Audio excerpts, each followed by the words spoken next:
Looking to build a chatbot for your website? On Fiverr, you can find AI experts who will quickly and easily develop one to suit your needs. Doesn't matter if you're a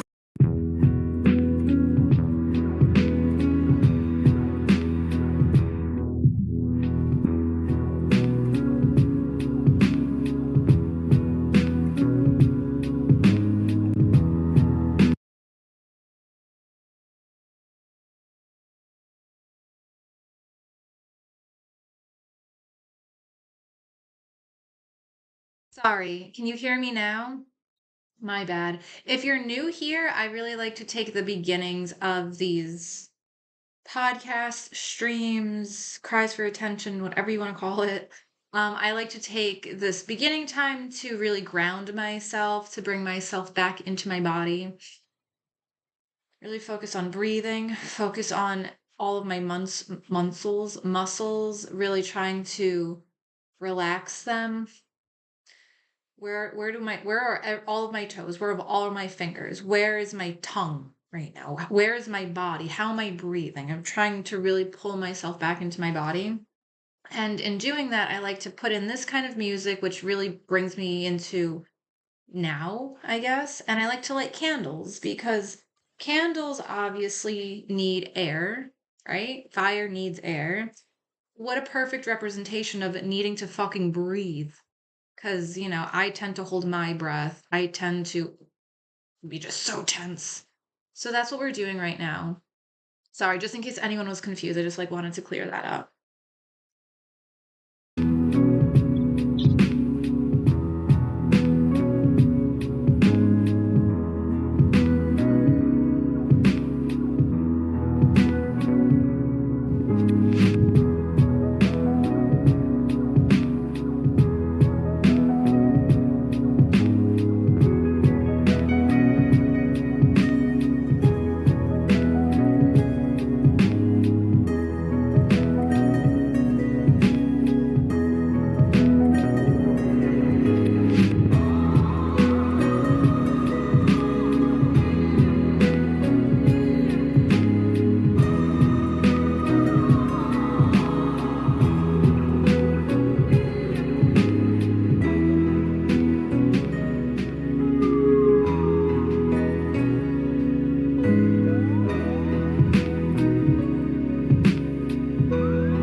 Hello, my friends.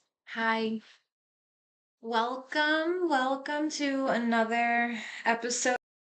the Salt Circle, um, where, every Monday we talk about shadow work, self sorcery, and just kind of really focusing on learning about ourselves and healing ourselves. And then on Wednesdays, I like to discuss death, dying, and bereavement. And bereavement is just another word for grief, right? So, welcome everyone. If you're new here, if you're returning, like Belle, I see you and I appreciate you. Now, we're gathered here to embark on a transformative journey of self healing. And a lot of that is, meeting ourselves and creating a safe place for us to really dive deep into, our subconscious and the parts of ourselves we might be scared to even acknowledge. So, my name is Daniela. Hi. I'll be your host like every other day. Hi. And I guess, let's get into it. Today, like I said, we're going to be discussing the topics of death, dying, and grief, which is, pretty profound. Um, in the first couple of episodes of doing the Salt Circle podcast, I tried to have, a written out idea of everything I was going to talk about. And Monday I didn't do that, and today I didn't fucking do that either. So we're really just going to talk genuinely. I really just want the Salt Circle to be a place where people can gather and just let it all hang out. You don't have to be ashamed. You don't have to feel guilty. You don't have to get something ready. You can just be here and work through what you're working through. At whatever pace, whatever frequency you're currently at or comfortable with, that's the point of the Salt Circle. So, like every other episode, I would definitely love anyone to comment, to subscribe, or to just share their opinions, their experiences, their failures, or their curiosities. For a support group to really be a support group, there needs to be, people in it. And right now it's me and Belle, who I appreciate. So definitely don't be afraid. If you are comfortable sharing, please, please do. You never know who is going to relate to your story and who you can help sharing your story. So that's pretty empowering and also pretty cathartic, especially when talking about, death, dying, or grief, which are pretty taboo, at least in Western cultures. Like we don't prepare, we don't talk about it, we don't really know what to expect. And for the most part, the general attitude is to pretend like it's not going to happen to you. It's not going to happen to your loved ones. But, if there is anything that is a universal experience that every single person will experience at some point, it is to come face to face with your mortality and to go through the dying process, either your own process or someone else that you're close with. So it's pretty interesting that, the US, for example, we say, oh, we're a superpower, we're the best, whatever, and the whatever, but we don't even talk about something that is so universal. It's a phenomenon that everyone is going to experience, right? So that being said, um, oh, I guess the best way to facilitate this kind of, podcast, stream, whatever you want to call it, would to just be to get into it, just to, I guess, talk about my experiences and see if anyone can relate. Um, And if so, I hope you might find some nuggets of knowledge in there. Um, and, death, dying, and grief, or bereavement, or mortality, it doesn't necessarily have to be like you're grieving for a the death of someone. It could just be you're grieving for changes. You are grieving for friends who became drug addicts. You're grieving for um, your past self, or you yourself are ill or have a condition that is coming to its end, and you're seeing other people going through the grieving process for you, you know. So there's so many ways that talking about death, dying, and bereavement could really be beneficial. And that's why I figured, because I was brainstorming a little bit earlier to really think, like, what am I even going to talk about today? I didn't prepare anything.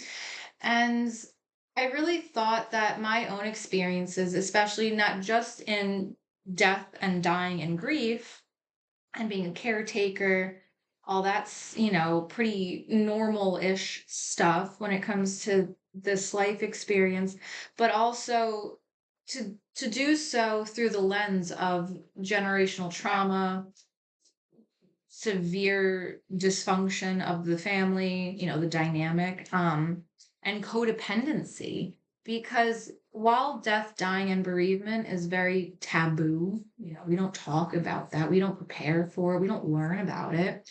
Um, to compile that with other taboo themes like abuse, neglect, addiction, compulsion, dysfunction, it really exacerbates what should be just a normal part of living. The normal part of life is that one day that life will be extinguished from whatever cause.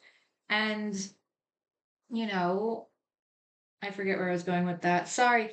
I I don't know if anyone watched my video that I posted yesterday. It was called like Triggered Live, because I absolutely was. And that really explained in a nutshell, in a 30-minute nutshell, what has happened. There's been some news that I received yesterday, which is directly tied into my grandparents not just dying, but putting their house into probate, more or less, to ensure that their drug addict son, my father, gets the money from the house sale. I can't even. I can't. So if you're interested in that backstory, the lore, as we'll fucking pretend we're in Elden Ring and we're cool. Oh yeah, that's my lore. Sure. What? Go watch that, because that explains a lot of it. And it's just it's so interesting that, grief or navigating the death of someone can still have this residue. My grandfather's been dead for 2 years now. Grandma's been dead for 3. There's been all this time to grieve, to come to terms, right? But when you're talking about dysfunctional people, you're talking about complex, traumatic, just the words fail me, because while I say dysfunctional, sometimes I feel like that term just doesn't do the insanity justice. But when you're going through dysfunctional environments or going through things with dysfunctional people, there is so much that will persist even after their death. And, I didn't prepare for that. I did honestly think, I was like, well, when they're dead, then it ends. Then the dysfunction, the delusion, the enabling, the screaming, the lying, the stealing, it all ends. And while that is true, and while that is very true, there will still be echoes of the dysfunction, grandpa making sure their $600,000 house gets sold and goes to their son. Yeah, or uh, other relatives coming to you and lying about the situation because they are trying to protect you or force you to create a certain reaction or to do a certain thing, which is honestly manipulation. It's gaslighting and it's manipulation. And maybe you didn't expect that from those relatives. And, so the complexity of dysfunction, that residue can really just linger for years and then mutate and pop off in different ways. And I think that's something when, not just when you're dealing with death and dying in, a pretty standard capacity, but when you're dealing with it in a dynamic that is so abnormal, there will always be little pieces that will come up that I think a lot of people just don't think. They think, oh, they're dead, it's final, it's done, they're in the fucking ground, it's over. But it seldom is that easy. Even though this channel is to talk about dysfunction and healing, honestly, every family, every person is dysfunctional or has gone through dysfunction or has things to heal from. So it really does relate. I think what I'm trying to fucking relay, I think it does really relate to a lot of people. And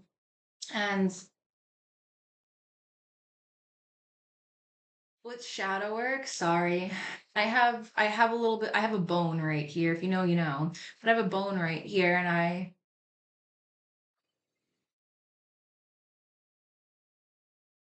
will allow myself to be sad.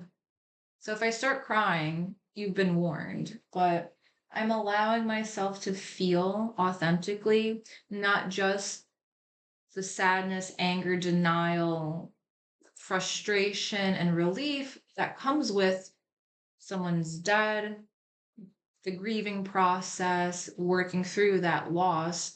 But also, I'll allow myself to feel really sad that what happened with the house really did happen, because while I knew it needed to get sold, there has just been an extra layer of absolute fuckery that was just not anticipated whatsoever. And, I can be as mad as I want to be. I can want to buy a ticket, go to New York, fix it myself because I'm codependent. I want to fix everything. I just, why I want to do it. I want to make everyone happy. Everyone's feelings are dependent on me. I am the only one who can do it.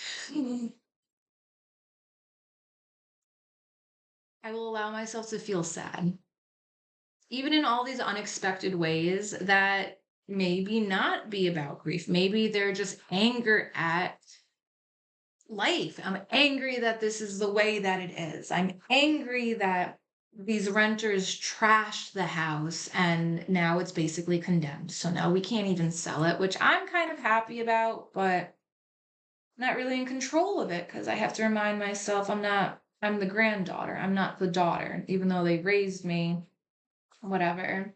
So I think what I'm really going to try to do, and I apologize ahead of time if this is not what, you might have thought is what we were going to talk about, but I really just kind of wanted to discuss completely plainly what I've gone through. So, please feel free to interject at any point. I honestly would appreciate it just because, anyone who is anyone, everyone ruminates, everyone thinks and spirals. And what if this? Well, what if I did that? What? La, la, la, la, la, la, la, la. And we think and think and think and think. We can have a safe place to think about it. But once we do think, we go through the thought completely, we really work through it. You gotta, all right, try to just let it go a little bit, which is hard because something else might pop up, right? Because the dysfunction might really last until, who knows? I don't know. This is my first time doing this, But I think too, at least with me, you can tell me if you relate, but my grandparents who were like my parents, which is really sad because they really weren't good parent figures at all. They were parents to my dad, who was the drug addict. My dad had a kid by an immigrant who didn't speak English, which grandma was so racist. She hated that. She like changed my name. She like dysfunction again, dysfunction. So They just kept me, but their son, their priority was still the 30, 40, 50 something year old drug addict. And, you know, growing up and, knowing that my grandparents are really old, grandpa got diagnosed with like COPD years ago. We thought, oh, he's going to die soon, right? Maybe when he really gets sick, my dad will snap out of it. Maybe my grandparents will snap out of it when they realize they can't enable, you know, because the enabling of my father from my grandparents was such, in my 20 odd years of life while they were alive. My dad was a drug addict since he was like a teenager, all this stuff. My grandpa, literally, my dad never had to have a license. He didn't ever have to have a job. He lived in his childhood bedroom. He had the same mullet from the 70s. He dressed the same exact way. He never grew up, right? My grandparents would not only chauffeur him anywhere because they were old. Grandpa had his own business. Grandma didn't work. So they would literally drive him into Poughkeepsie, get drugs, and then drive him back. They would drive him. Oh, he's got to go to the doctor. Oh, yeah. Well, his doctor is, and again, my grandparents were racist as fuck and delusional and so far into their codependency that they didn't make sense. They really didn't. So if I say something and it's offensive, please let me know. But I'm about to say something that my grandfather said to defend his son, which I knew was bullshit. But like my grandfather would drive my dad into Poughkeepsie for a doctor's appointment, right? And it became a thing because like there were no receipts for tax purposes. There was no showing any lawyer or anyone like, oh yeah, that's what we were doing. Like there's no proof because it wasn't actually happening. But yeah, my dad would say like, oh, I have to go see the hernia, but I have cancer. I need to go see the cancer specialist. He didn't have cancer. And then my grandpa would drive him, and then my dad, he wouldn't even go to a building. He would say, yeah, drop me off on this side street. I'm gonna walk there. Meet me around the block in 20 minutes. It's not a that's not a doctor's appointment. Anyone who is in reality, anyone, even if you're going to get some fucking Suboxone for your methadone treatment, it's not gonna it's you go in a damn alley. Come on.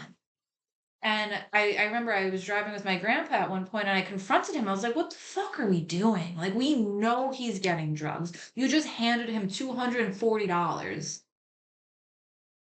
You know he has Medicaid. There's no copay. There's no what doctor's office? We're literally looking at an alleyway behind a restaurant. And my grandpa, I swear to you, my grandpa, who was like an architect and a businessman and created printing presses and all this shit, he literally looked at me and because he just could not face the reality that his son is a drug addict and he's been wrong his whole life about his son. Everything that he's ever done to protect his son has been selfish and incorrect. He can't face that. And I understand, right? But grandpa literally looked at me. He's like, his doctor is an Arab. Arabs don't use paper, meaning there would be no business card. Because I asked my dad, like, get me a business card. Like, what do you mean? What do you mean? And yeah, there was a huge fight. There, my grandpa's like, yeah, they don't have business cards. They don't believe in it.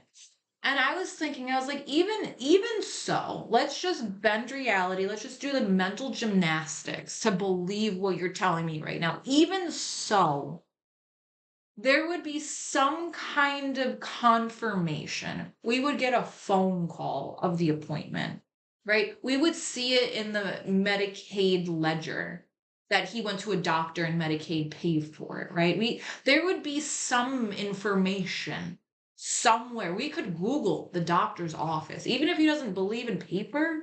Which I've never fucking heard of. Like it's absurd. I don't know. Maybe I'm ignorant and that's just a huge part of something and I don't know. But I was like yeah, because we don't even know the person's name, the doctor, the practice. I was like, this is insane.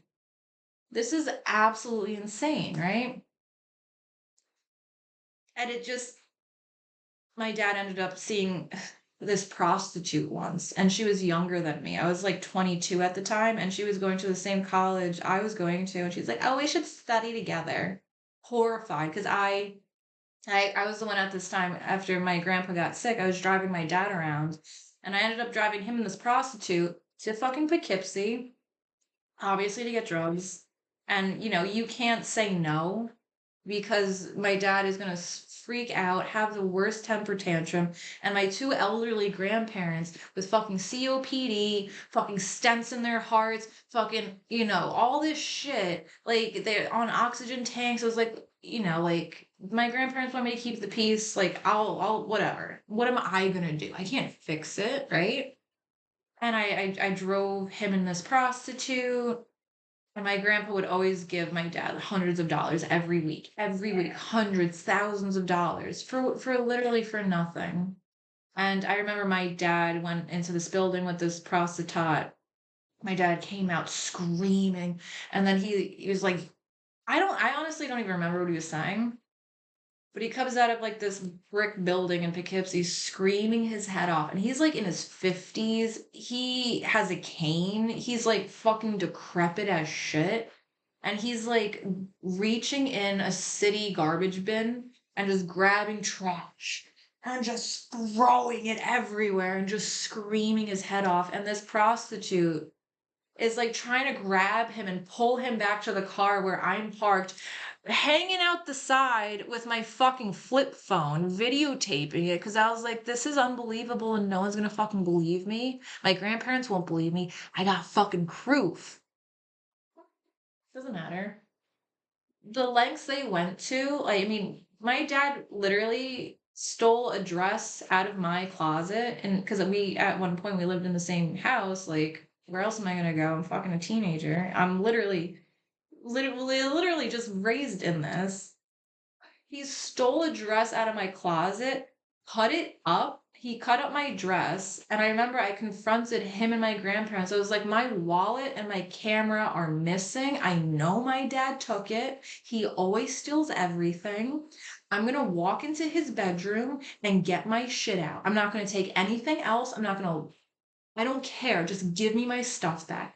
And lo and behold, my stuff was there, along with like other things that I didn't even realize were missing. But I opened up his closet, and on the floor of the closet, I found what can only be described as like a hobo's attempt at making a pentagram. He had like this ripped open cardboard box that was all flat, and he like tried to make this what looked like a really complicated pentagram. And I saw my dress, like my favorite blue and red dress at the time, cut into little pieces, all like over this fucking cardboard thing. And I went out to my grandparents and I was like, what the fuck is this? And you know what happened? My dad ran out of his room. He's like, "How do we know you didn't put that in there? Yeah, you had that in your fucking underwear just now. And you planted that here because you want to turn my parents against me." And you know what? My grandparents believed him. They're like, "Honey, how could we ever know? How could we ever be certain what happened? You just have to let it go." And while I believe in my healed era, while I believe in letting shit go and like radical acceptance, that was such insanity. Because I remember just like looking at these three people and I'm like, there's no fucking way we're really just, you know.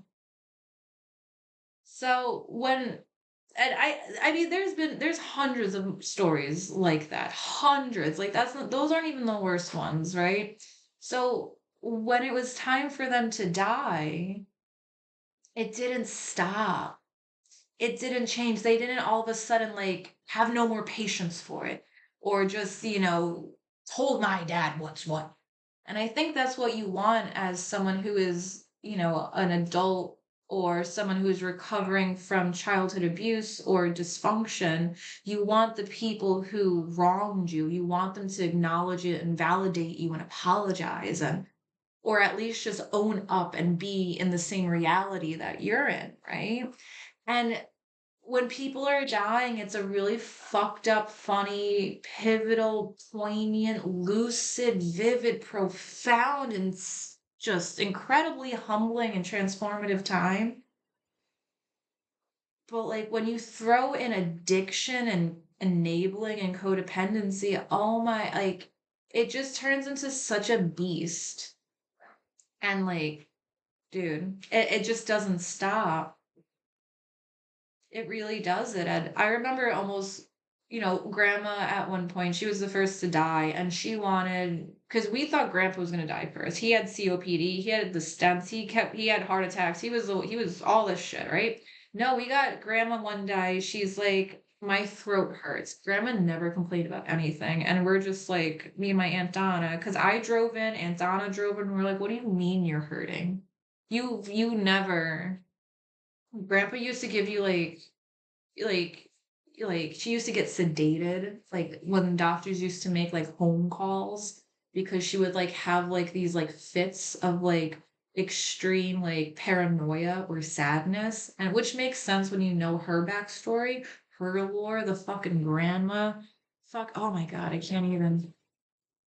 That's some heavy shit, and I don't even know everything. I barely know anything. And like, so when we told her to go to the doctor, and she did like the next day, and she had a squamous cell carcinoma in her lungs. And the doctor's like, you got like maybe 4 weeks, bitch. Sorry about it. And so grandma's like, I would like to die at home because she's an old school bitch like that from like New York City. And she's like, lived in Hell's Kitchen with like 12 siblings. Like grandma had such an experience growing up as a little kid. Um and she took care of, I think it was two of her sisters who died young from cancer. She took care of them with some of her other siblings, in the family home, not where she died, not the house that's getting sold, not that. So when grandma's like, I want to die at home, I was like, what, who, dad? My dad and your husband? You think those fuckers are gonna take care of you? So like I tried. I moved in, I tried my hardest for those weeks that you, oh my God, but it aged me. Aged me horribly. But I also think if I was the person I am now to go through that, it would have been such a different story. Such a different story. And like my dad used to steal her fucking morphine, her fucking pills, and the hospice nurses wouldn't come to the house because my dad was smoking cigarettes in front of the oxygen. And like you have to record all the medicine when someone is terminal or when someone is in hospice. Everything is very structured when you take the medicine, when you have the hospice nurses or other kinds of support to come to your house or wherever to provide, bathing, yeah, fucking whatever other support, medication support, So they were like, we can't do this with your father. Like he's dangerous. And literally him smoking in front of two oxygen tanks, one for grandma, one for grandpa. She's like, we literally just can't. And I'm just like, I understand, but I'm going to try. I'm going to try to fix it. Oh God, there's no fixing, no fixing. I felt so bad too. I think that is why I have such guilt or unresolved emotions about taking care of grandma or how she died, because not only did she die without dignity, let me just tell you that, but it's just such a shame that she died. Like, I don't know. My dog is so annoying. He's just such a baby. He's a 13-year-old pit bull. Give me a sec. Are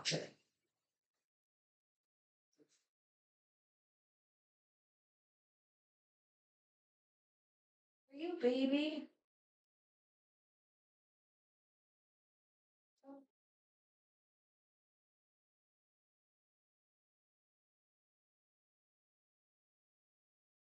Are you, would you also like to come in?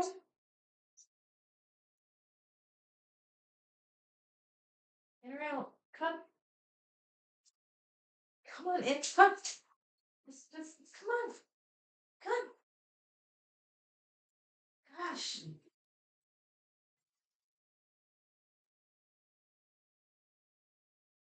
But yeah, like I was saying, I think that's the hardest part. It's just I wish I could have been this version of myself when confronting my father or handling grandma dying or handling grandpa dying or even just handling, other periphery family members, even though there's only three of them, four of them, and like not even, there's like two of them. I don't know. It's complicated.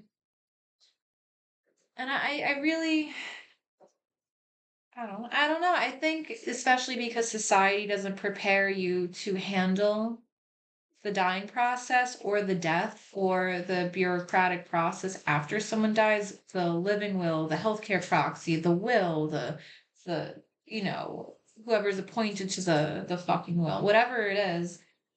So while we're actually going through the process of being a caretaker, watching someone die, or being without that person who did just die, it's incredibly chaotic to be thrown into handling it. Do the paperwork. Where's the urn? Who's paying for, all this stuff? What do you do if, all of a sudden estranged family members you've never heard of call you not to, oh, I'm so sorry for your loss, I know you lived with them, I acknowledge your existence, which they've never done, but they instead say, I lent your grandfather money, and who's going to pay me that money now? And it's like, I don't fucking know my guy, but I don't know you like that, like, shit, you know again, like the residue, stuff you don't expect, or when people come up to you and they have like these deep dark family confessions, and it's always when people are dying too,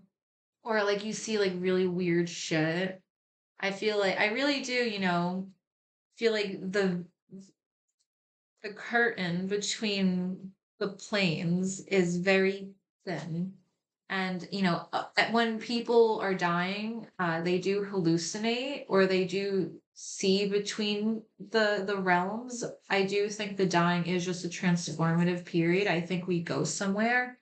Energy cannot be created or destroyed, and time is a concept and a construct that is specific to just Earth. You know, when we start traveling to the moon and outer space, we're going to have to figure out a way to keep time that is correlated with the planet Earth so we can still do commerce and communication and have our technology communicate, right? I really feel like energy is not going to care about time as humans know it. So, like my grandma saw so many of her relatives. She saw her dogs from when she was a little kid.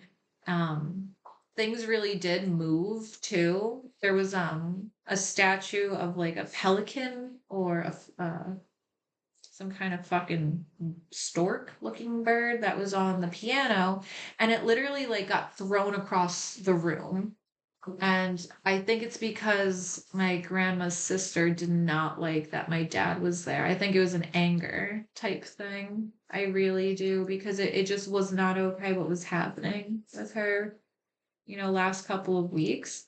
And she never complained except when she told me to leave her son alone, but he was screaming at her because he wanted her pills, but like he wanted to be like, I want to like just have the ability to give my mother pills when she wants them. And I'm like, yeah, but she doesn't fucking want them right now. Like, she's like a fucking tough ass bitch. She doesn't want any of these pills, but like you're still taking, like if you just took one, whatever, but like you're taking so many that like the hospice nurse is like, what the fuck is happening? We can't give you another refill already. You know what I mean? Like, and he was just like, oh, because my mom has breast cancer and brain cancer and lung cancer, and grandma just started breaking down crying, and she's like, do I really have it in my brain? And it's like, no, like you have lung cancer. And I just remember feeling such like But again, I was the black sheep, the person who disrupts the dysfunction. You will always be the troublemaker. You're always going to be the odd man out. And like, don't ever feel bad for bringing shit out into the open. Don't sweep shit under the rug. You're not that kind of person that just sweeps shit under the rug. You're a person that brings shit out into the open. Sometimes people don't like you for that, but it's not a bad quality to have. I feel like very resolved and people with really, really intense integrity can have that quality because it's tough, man. It's not fun. And then I feel like I contributed to grandma having a really shitty last couple of weeks and a really shitty death too, basically. And it's like all I want to do is like do the best for her. And it's like, but with that codependency, with the dysfunction, with that generational bullshit that was going on with my grandparents and their son, that shit that was going on well 10, 20 years before I was born. You know what I mean? Like that's something that I'm sure my grandparents and their parents, like I'm sure it's that trickle down fuckonomics. But damn, does it still like that's why we have to process it. We have to actually talk about it and sit down with it and just be like, yo, what the fuck just happened? Because I was frazzled for years. I couldn't eat for like 2.5 years. I really couldn't. I got so skinny, my hair fell out. I looked, oh my gosh. It was so fucked up. That's why now I'm just like, oh, I'm finally like you can't see the bones anymore in like my chest. Like I'm able to eat like definitely like twice a day, like baby steps. But man, like your emotions, your perceptions, your experiences, it'll all really leave an imprint and fuck you up. Your emotions will come at you. They will manifest physically in your body like you owe them money. You know?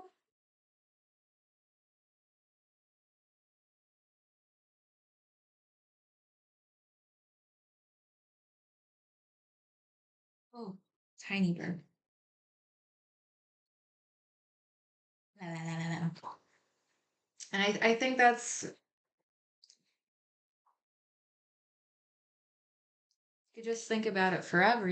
So I'm gonna take a minute and look at your comments. Oh, everyone's so nice. Great, thank you.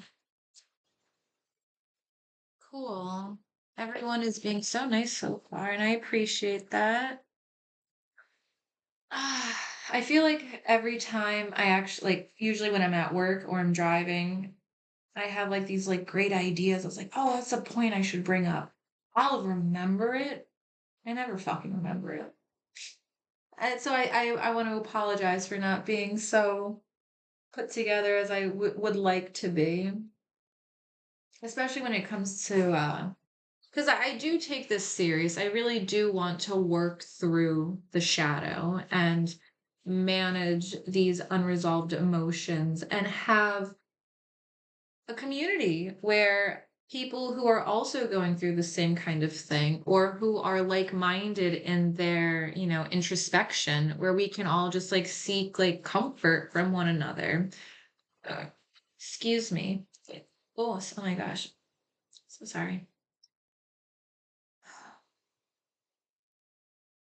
Just like wish like you guys were here, you know what I mean? Like it's just so hard talking to like a monitor. Um I mean Kitty's here. I have Kitty here. Would you bring me? A slow blink at you? Oh, and it worked. It worked. Do you want to see the bean boy? You want to see my stinky man? Come here. Oh, I know. I know. Don't take my booty out. This is Bean Boy. His birth name is Wolfie.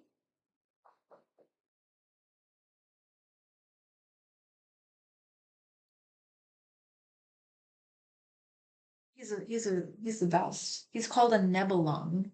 He's a breed of cat from Germany or something. Oh, they're very, very particular cats. I feel like a lot of my tension is stored in my neck, especially from, you know, just regular accidents and stuff. But I think too, maybe it's impossible to not have regrets when it comes to someone dying and leaving this mortal coil wherever they go. If you believe in, shit that, psychics tell you, if you believe in the shit that tarot card people tell you, or if you're, whatever deity you align with, like, I don't know. I don't even know what I believe most of the time. But I really do think that our energy, whatever the contents of our soul, the electricity that makes up us, I think that's gonna probably fuck off. Maybe it goes in multiple places. Maybe we're just a corporation of really poorly managed little aliens. I don't know. I honestly don't know. But I do know that math and science has told us that energy cannot be created nor destroyed. Right? So sticking with that, there's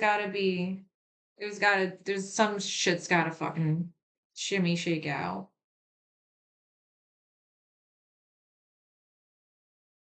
I feel like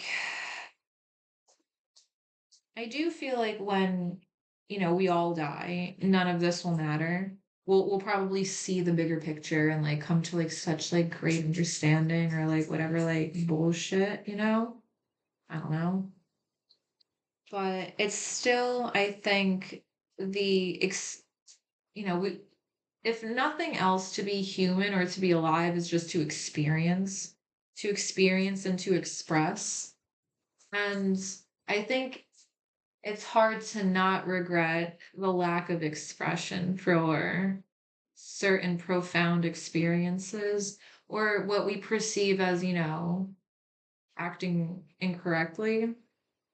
A lot of my healing journey personally had to be forgiving myself, not just grieving myself and grieving all the versions that I have told myself that I could have been. Like, oh, well, if your parents actually were normal, like you could have been just a normal fucking, got a car at 16, you went to prom, you had parents, you had a bedroom, that you lived in a house for like, you know what I mean? Like just normal-ish stuff without the dysfunction.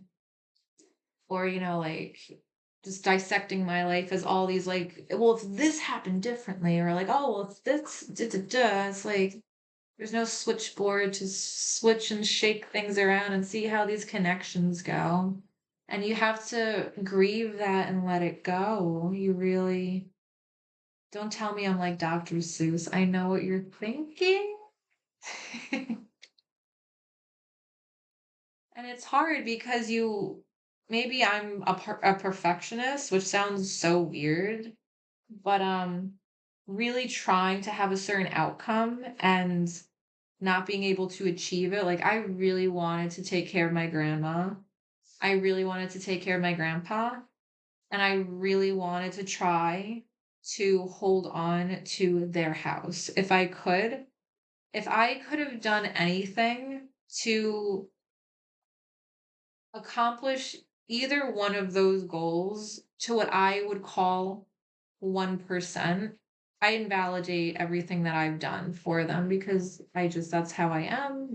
I'm a bully to myself and I understand that. And even saying that out loud, like that's not fair. But you know what I mean? Like you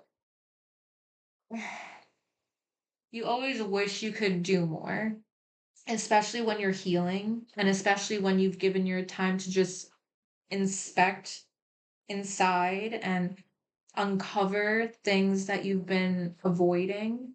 Um, you know, working through repressed emotions or unresolved memories and just really sitting with it and thinking about it, locating it, analyzing it, digesting it, categorizing it. and you think, wow, like, and I say this with love, and again, this is a supportive circle, so I don't actually mean it, but when you like think about like all the things healed you would have done that not healed you or scared you or still subjugated you was not able to do, you just kind of feel like, damn, that pathetic little bitch, like she couldn't fucking say anything. What did she have to lose of any time to have really tried to break the generational curse or whatever cycle of dysfunction this is? You drop the ball. And that is such an unfair thing to think about yourself. It is. It is. And I know you're thinking like, no, it's not, because I think that too, but I'm telling you, like I'm trying to tell myself, it's unfair to put that much responsibility and precedence on you when you have been,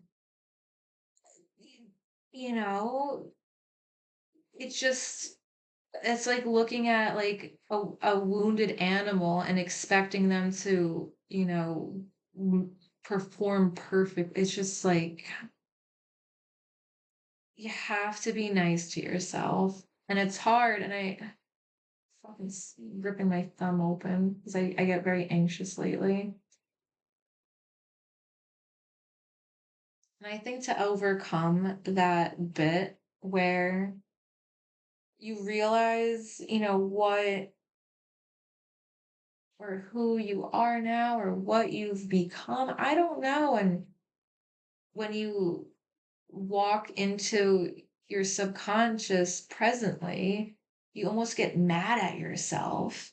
And I think that's because, at least for me, you tell me if you can relate, there's no one else to get mad at. I can't blame my grandparents. I can't scream and fight at my dad. There's no one else to really get in their face and point the blame at them. And I think maybe because I was always like, my own bully and I wasn't really treated that nicely as a kid, that maybe it's more comfortable and it's easier to just turn all of that negative emotion inward on myself instead of just really looking at it from a third party perspective and just be like, you can't put all that on you, man. That's not your fault. You did the best you could with what you had, especially throwing in the themes of death, dying, and bereavement. It's just like we don't have any buffer, any safeguard, any blueprint going into that kind of stuff. Maybe there's a little seasoning of insanity, dysfunction, and abuse. Who knows? And then to expect you to perform perfectly with all this foresight and hindsight and backsight and fuck sight. I don't know. It's just you're just perpetuating. I'm sorry to say, you're just perpetuating all the bad stuff you're trying to get over. You're trying to create that same environment because it's familiar, right?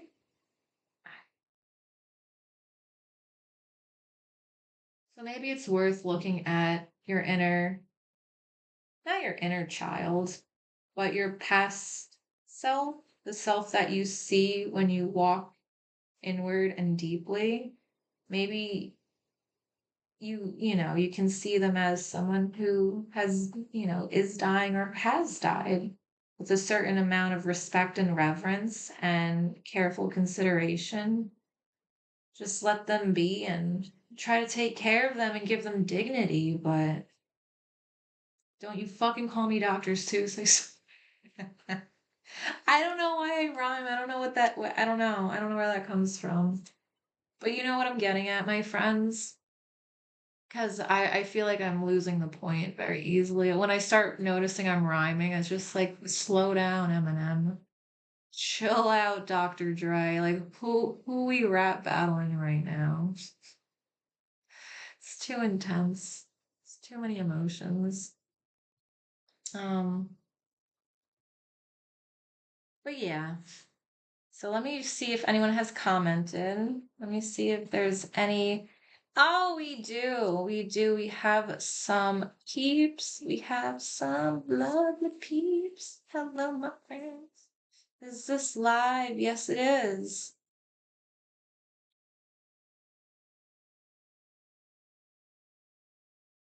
Oh my God. Okay. Sweet. Very nice. My eyesight's just really bad, but okay.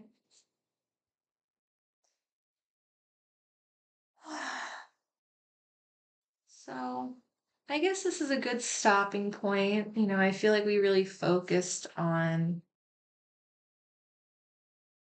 maybe you saw how I do shadow work.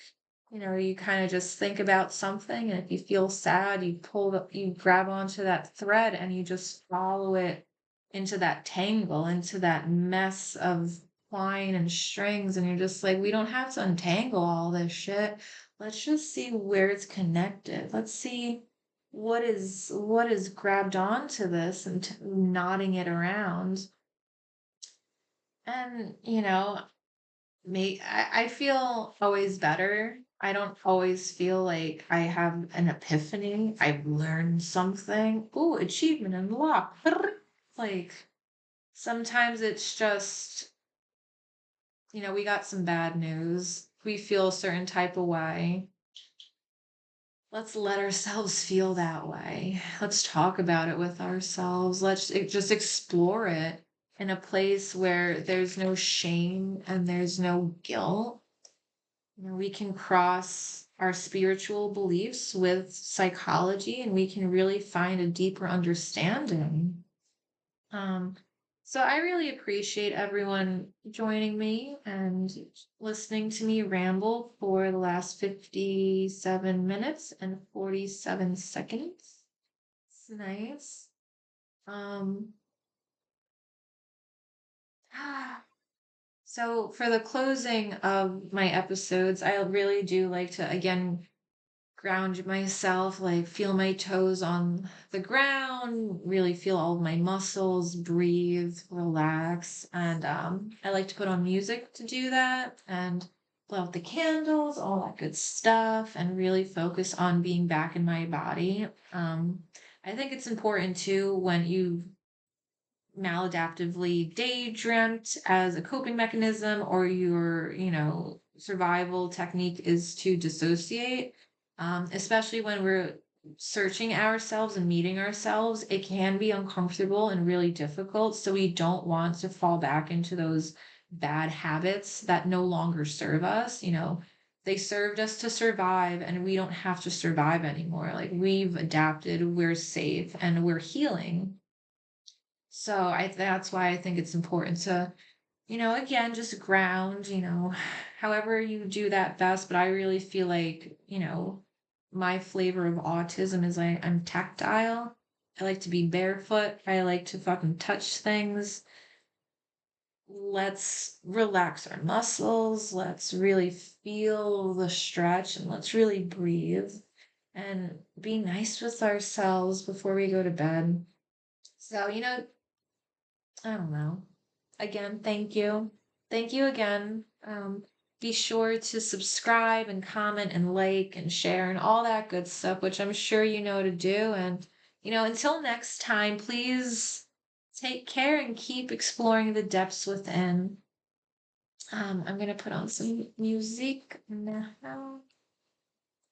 But feel free to comment. I'll still be here for a couple of minutes, so I'll look at the comments and stuff if you have anything that you'd like to share with me.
miss me.